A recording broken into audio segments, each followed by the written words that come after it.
I fear not the dark itself, but what may lurk within it. Welcome to Lurk, bringing you creepy, strange, and bone-chilling stories, with your host, Jamie Jackson.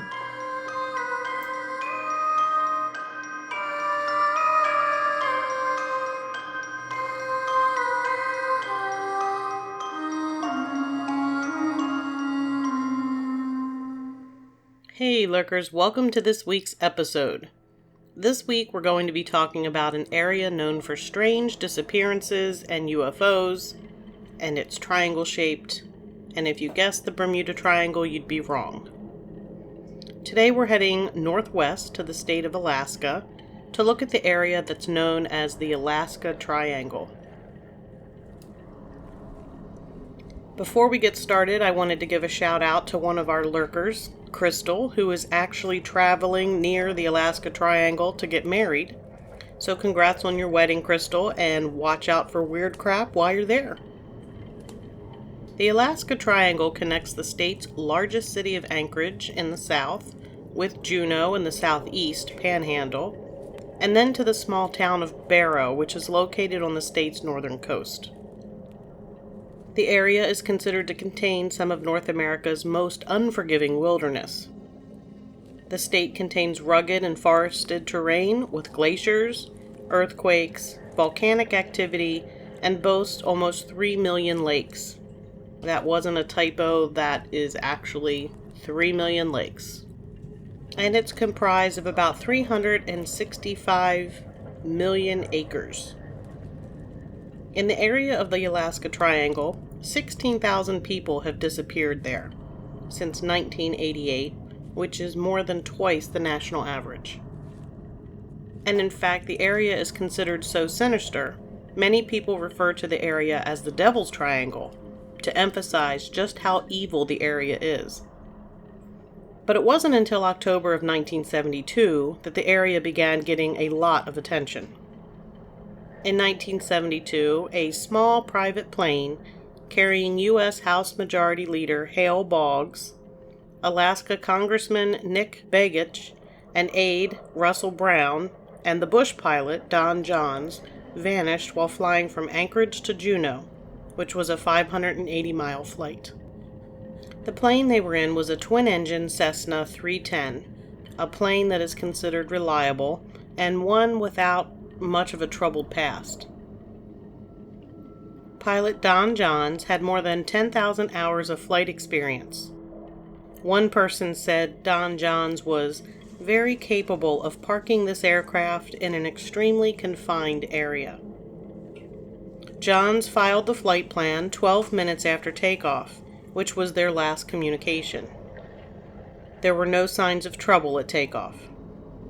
When the plane failed to show on Monday, October 16, 1972, the search began. Howe Boggs was a much-loved politician, and they spared no expense in the search. A super-secret Air Force spy plane was used in the search, and 73 other planes joined in on a coordinating grid pattern. A ground team also searched the area near their last transmission. Civilian planes and boats were also involved in the search that covered 32,000 square miles, and they searched for weeks, but no evidence of the plane, the men, the wreckage, or debris were ever found. After this incident, Congress passed a law to require emergency locator transmitters in all U.S. civilian aircraft. This was the disappearance that brought attention to the area known as the Alaska Triangle. But it wasn't the first. January 26, 1950, at 11:15 a.m., a Douglas C-54D Skymaster left Elmendorf Air Force Base, headed for Montana. The C-54 was a standard military transport plane with a 100-foot wingspan. On this flight, there were 36 passengers and 8 crew. All were military personnel, except for 2 who were military dependents, the pregnant wife of an Air Force Master Sergeant and their young son. The flight was a routine 8.5-hour flight, and good weather was expected. The skies were clear and allowed for excellent visibility. The pilot reported the plane's position as they passed communication stations. 2 hours into the flight, the plane passed over the Alaskan border into the Canadian Yukon, and as it passed over the Snag Radio Range near Beaver Creek, the pilot called the station and estimated they would reach the next reporting point in 20 minutes. The call to Snag was routine, and no problems were mentioned. The weather was still good.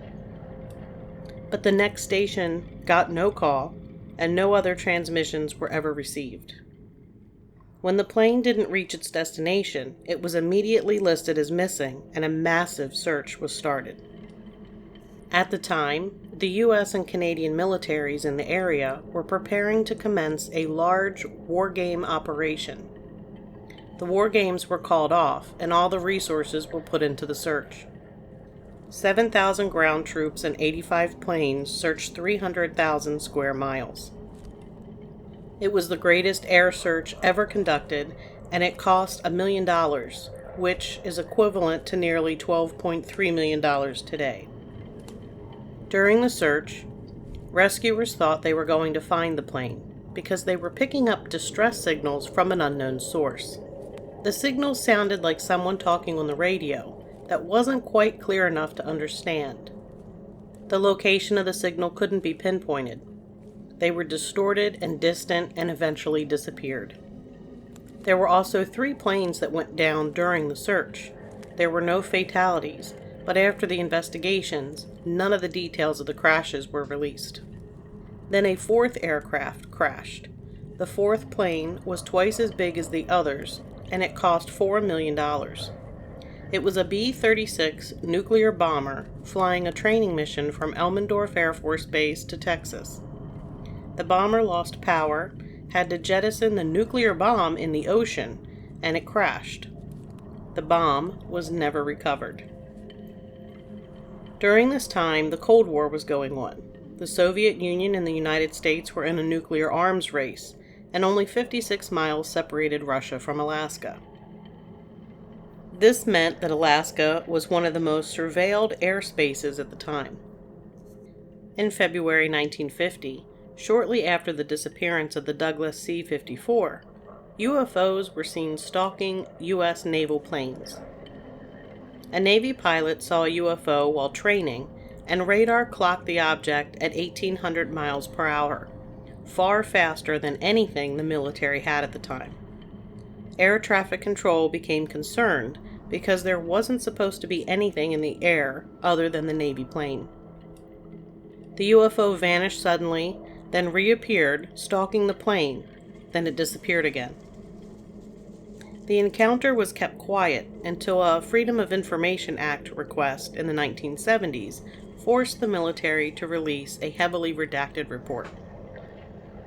A few days after this incident, a lieutenant commander at Elmendorf Air Force Base saw 3 orange objects in the sky above the base, flying at about 25,000 feet, before they simply vanished. Then, several years later, in 1958, moose hunters claimed they saw a metallic, oval-shaped UFO hovering over a marsh. So what happened to these planes? Could the strange, unexplained, and unlocatable distress signals come from inside a portal that the plane unknowingly flew into? Or was it aliens? I'm not saying it's aliens, but... Normally I wouldn't be quick to jump on the alien bandwagon, but let me tell you about what happened in 1986. That might put a little bit of a different spin on things. Honestly, I feel like 1986 was like 10 or 15 years ago, and it was really like almost 40 years ago. Makes me feel really old. Like the Crypt Keeper. So on November 7th, 1986, a 747 cargo plane was flying from Paris to Tokyo and entered into the area known as the Alaska Triangle. Captain Torucci was the pilot of the 747, and he was an ex-fighter pilot and veteran of the Air Force, with 20 years' experience as a commercial airline pilot. At 5:11 p.m., about 2,000 feet below the aircraft, are what the captain thinks are military aircraft. The captain radioed air traffic control, and air traffic control picked up high-speed objects that seemed to be tracking the 747. At first, no one was super scared or concerned, thinking there was most likely a logical explanation. Air traffic control contacted nearby Air Force Base, who said they had nothing in the air in that area. The two objects jumped from 2,000 feet below the plane to directly in front of it. They stopped, started, and accelerated unlike anything the captain had ever seen before, and the captain actually feared there was going to be a mid-air collision. The objects had no wings, and the lights on it became intense, and the aircraft began to shake. The captain said he could feel the heat on his face from the object before the objects disappeared. The captain assumed it was over, but then the objects came back, this time flying in a formation with a huge third object, the size of an aircraft carrier, but walnut-shaped. It was 8 to 10 times the size of the aircraft. The Air Force Base notified that they were also picking up the objects on the radar. Air traffic control grew concerned and advised the 747 to make a 360-degree turn and then descend to 31,000 feet. The plane started its turn, and the UFOs followed. The captain refused fighter jet assistance, fearing it would antagonize the objects. Air traffic control radioed a civilian jet in the area to approach the 747 and investigate. The UFOs disappeared off radar just as the United Airlines plane got close to see what was going on. From beginning to end, this was a 42-minute encounter that was witnessed by the crew of the 747, air traffic control, and the military. It's considered one of the most credible UFO cases. When the captain described the mothership, he said it was large and huge. There was an investigation into the incident where the radar and cockpit recordings were used. 4 months later, the FFA tried to explain it away, but one of the investigators on the case had made copies of everything and ended up releasing them to the public. Alaska has more UFO sightings than any other state in the United States, with most of those sightings occurring near the center of the triangle. In 1978, some hikers were camped out on a ridge when they woke up in the night to see a UFO in the valley below. They hiked down to it, but by the time they made it there, the object was gone. Instead, there was an indentation in the ground and allegedly mutilated animals, including moose, bear, caribou, elk, and a 15-foot killer whale. In 2003, an electrician working on a remote wilderness lodge saw 3 to 4 lights very high in the sky, traveling at a fast speed. More lights appeared, and the man called for his fellow workers to come witness what was going on. Some of the lights sped up, turned around, and headed straight towards the other lights. Other lights made 90-degree turns before eventually disappearing. In Fairbanks, Alaska, on May 13, 2016, a security officer filmed a strange flashing light in the sky that split into 3 separate lights. No satellite or aircraft is capable of doing that. I actually posted that video on our Facebook page. So if you're interested, you can go to the Facebook page and find that link. It's on YouTube, so you may be able to search it. As I said, that was Fairbanks, Alaska, May 13th, 2016. The number of sightings, around 6,500, has led some people to believe that there might be some kind of alien base underneath Mount Hayes in the center of the Alaska Triangle. Mount Hayes is 14,000 feet high and located in an area that is incredibly difficult to reach. Now we're going to get into a little bit of CIA operations, right? Really just one. In 1978, the CIA had a project going on based in Fort Meade, Maryland, called Project Stargate. The project was looking into the possibility of using people with psychic ability in military applications. Probably should try to do an episode on some of the crazy CIA projects that were going on. But we're just going to touch upon this a little bit. With this project, they were specifically looking into what is called remote viewing, where a person is able to see a location in their mind and draw what they see or describe it. Pretty sure the movie Men Who Stare at Goats dealt with this specific project. And the remote viewing actually worked. One very talented remote viewer was a Burbank police officer named Pat Price. In fact, a former CIA agent said of Pat, he was extraordinarily accurate, unbelievably accurate. While doing a remote viewing session, Pat Price was drawn to Mount Hayes, where he saw an alien base. Inside the base, he saw a strange device with cables, and deep underground, inside the base, were super advanced humanoids, working alongside normal humans. It seemed to be a joint military and alien base. In case you're curious, Pat Price died mysteriously in Las Vegas.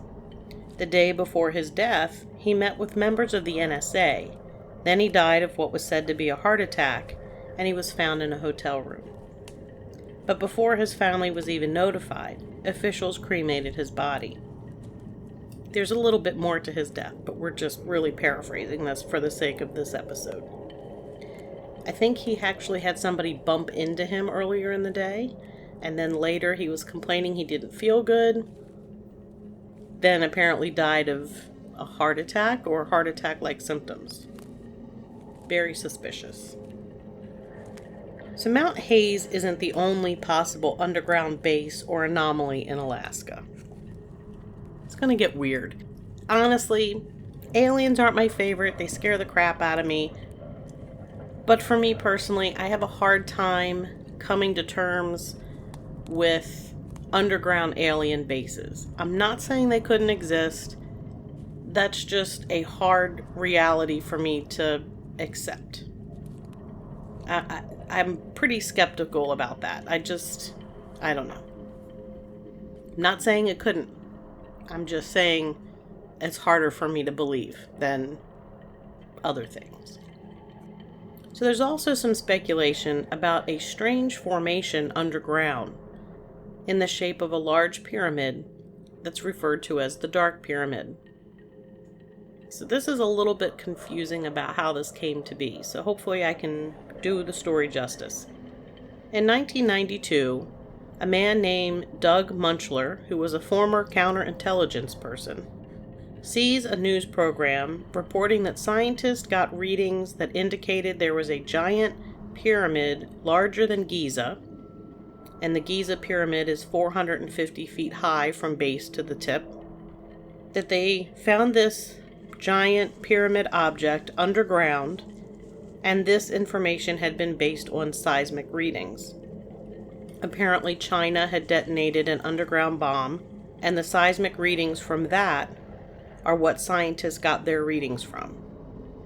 Now this is actually technology that's used today. If anybody out there watches The Curse of Oak Island, I love that show, they actually use seismic readings to make an underground map of the area. So that's basically what happened here. The seismic readings from this large bomb detonated underground were used to map areas underground, and they find this giant pyramid-shaped structure. So looking at a map of Alaska, Doug Munchler sees that there's an area that has been whited out, and it's close to the area that this large underground pyramid was said to be located. So he goes to the local news station to ask about the report, and the station manager completely denies that they aired any story about a pyramid underground. He never did it. But as Munchler is leaving the studio, there's a younger producer who stops him and tells him that two men came and confiscated the tapes of the news story. In 1993, the next year, Munchler is at Fort Meade, Maryland, and he went to the archivist, asked where he can get information on Alaska. He's sent to the room, finds the folder on Alaska, and as he's sitting there getting ready to go through the folder, two men come in, take the folder away, and tell him he's not allowed to see any of the information in it. So we're going to jump a few years to 2012. Munchler reaches out to an investigative reporter named Linda Moulton Howe for help. Now she's known in the alien circles, UFO circles. I've seen her talk about cattle mutilation. She knows quite a bit about that. So while she's an investigative reporter, I would say she's not really a mainstream regular news investigative reporter. So anyway, he reaches out to her for help. And as she began looking into the information, she received an anonymous call from someone. This person said that the large pyramid was ancient and that it was made from solid black stone, and that it's supposed to be about 550 feet high. Which, if you remember, if that news report actually aired, Munchler said that the news report stated it was taller than the Giza pyramid, which is 450 feet. So this one was bigger by 100 feet, from the base of the pyramid to the tip. Further investigation brought her to radio host Bruce Pearson. Pearson remembered that in 1978, his father called him and told him he was in a helicopter that was taking him to a secret base in Alaska. When they reached their destination, people there were in black uniforms with no insignia, and they came and took stuff off of the helicopter. He overheard the talk of an underground facility. In 2017, an email from a woman, remote viewing, said that she saw a pyramid. She drew sketches and computer diagrams. It was made of black stone and had tunnels and chambers around it. There were alien humanoids there, and there was energy coming off the pyramid. She felt it was a power source used to energize UFOs. Perhaps this could explain the large number of UFO sightings in Alaska. Pyramids are found all over the world, and many people believe that pyramids have been built upon ley lines, and that they harness the energy found there. But who built this underground pyramid, and is it actually there? In researching the area, one man discovered a squared-off area as he flew over, an old road, and an abandoned airstrip in an area where the pyramid is reported to be located. So by squared-off area, if you look at a pyramid, the base of the pyramid actually forms a square. So seeing the squared-off area on the ground, like he's flying over the area, he sees this large squared off area. It could be when stone heats up, it will kill vegetation on the surface, so it'll kill the grass. If you have a large stone in the ground under your lawn, it will kill the grass on the top if it gets really hot, whatever. So if you have something that has a stone base to it, it's possible that it could get hot enough that it would kill the vegetation above it and form the squared off area. But is the pyramid there? Who knows? That there's no footage of the news report anywhere to be found. It's hard to say, but it's interesting.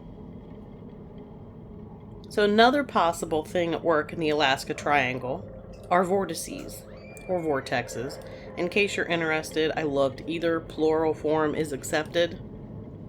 I'll use vortexes, though my brain would rather use vortices, but it makes me sound like an English nerd, which I am, admittedly, but I'll refrain from being nerdish. So energy vortexes are supposed to be swirling centers of energy that are concentrated in certain areas where energy seems to be the most intense. The energy radiates in a cone-shaped spiraling clockwise or counterclockwise, creating positive or negative effects. And they affect humans in different physical, mental, and emotional ways. Positive vortexes move upward in a clockwise motion, and they enhance the flow of energy. This type of vortex is said to be healing and boost creativity and self-exploration. We mentioned this kind of vortex in episode 32, which was part 2 of the Mount Shasta episodes. Other areas with these types of vortexes are Sedona, Arizona, Stonehenge, and the Egyptian pyramids. On the flip side, those vortexes that spiral downward in a counterclockwise motion are negative and are said to drain or deplete energy, causing health problems, depression, confusion, disorientation, and audio and visual hallucinations. Readings have proven that there are large concentrations of magnetic anomalies in Alaska. Some have even disrupted compasses to the point of making them 30 degrees off. So what is behind all this strange phenomenon? Did the planes go missing in a freak storm? Did they fly into a portal to another dimension? Were they grabbed by a UFO? And what about the 16,000 missing people? What is their story? Personally, the missing people don't freak me out too much. Alaska is wilderness. It's wilderness that is largely unpopulated with people, but heavily populated with animals like moose and bear, both creatures that can kill a human. In fact, moose sometimes are considered more dangerous than a bear.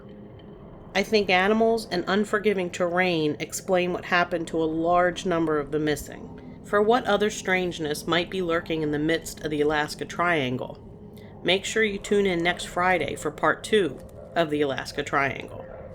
Sorry guys, that means this is the end of part 1. I did not intend for this to span into 2 parts, but it turns out there's a lot to this crazy triangle thing. Next week, we're going to be looking at some of the strange creatures that are roaming around the wilderness of Alaska. And there are some strange ones. Remember that you can find Lurk wherever you listen to your favorite podcasts or at lurkpodcast.com. On the website, you can find episodes and links to our social media accounts. I share photos and videos pertaining to episodes on our social media, so make sure you like or follow us on one of them, or all of them. We're on Facebook, Instagram, and Twitter. I'd have to say that I'm most active on Facebook. Next would be Instagram. If you have a moment, it would be awesome if you could give us a 5-star review, if your podcast app allows for that. Reviews help us to be seen by others with similar podcast interests. And until next time, keep lurking.